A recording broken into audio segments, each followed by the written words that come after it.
Corporate দুনিয়ায় একটা কথা আছে, ওই হস্টাইল টেক ওভার, মানে জোর করে অধিগ্রহণ করা আর কি। হ্যাঁ, শেয়ার কিনে নেওয়ার মতো। ঠিক তাই, মানে একটা দুটো খুচরো শেয়ার নয়, একেবারে পাইকারি হারে পুরো কোম্পানিটারই নিয়ন্ত্রণ নেওয়ার ছক। আজ আমরা এই দিগন্ত বার্তার একটা খুব চাঞ্চল্যকর প্রতিবেদন নিয়ে বিস্তারিত আলোচনা করছি, যেখানে বলা হচ্ছে বাংলার রাজনীতিতে নাকি এরকমই একটা হস্টাইল টেক ওভার হতে চলেছে, যার নাম দেওয়া হয়েছে অপারেশন পদ্ম।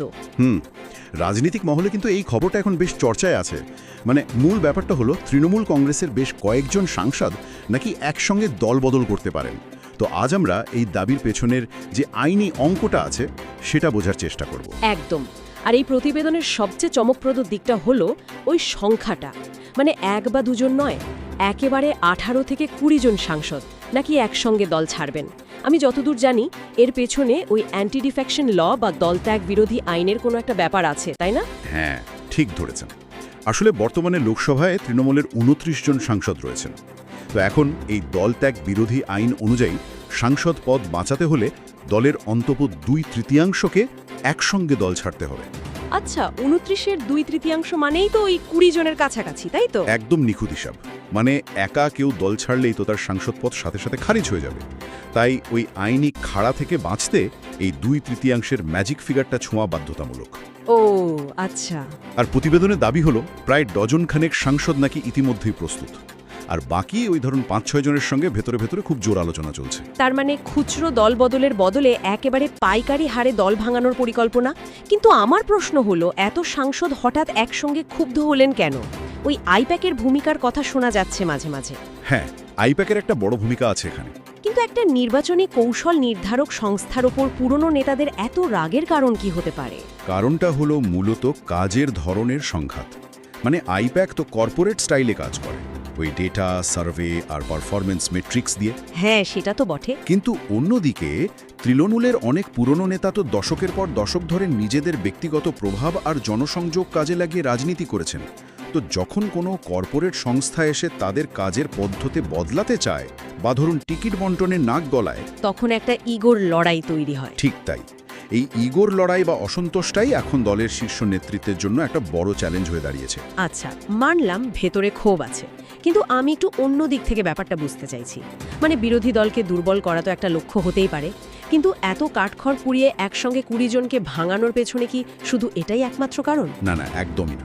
জাতীয় স্তরে কি আরো বড় কোনো অঙ্ক কাজ করছে এর পেছনে? হ্যাঁ, সেখানেই তো আসল খেলা। মানে ব্যাপারটা শুধু তো বাংলার রাজনীতিতে সীমাবদ্ধ নেই। এই দলবদল সফল হলে লোকসভায় বিজেপির নিজেদের সংখ্যা অনেকটাই বেড়ে যাবে। আচ্ছা। যার ফলে এনডিএ জোটের অন্যান্য শরিকদের উপর তাদের নির্ভরশীলতা বেশ কিছুটা কমে যাবে। তার মানে হলো সাধারণ মানুষের জীবনে প্রভাব ফেলে এমন বড় বড় সিদ্ধান্তগুলো পাশ করানো অনেক সহজ হয়ে যাবে সরকারের জন্য। একদম।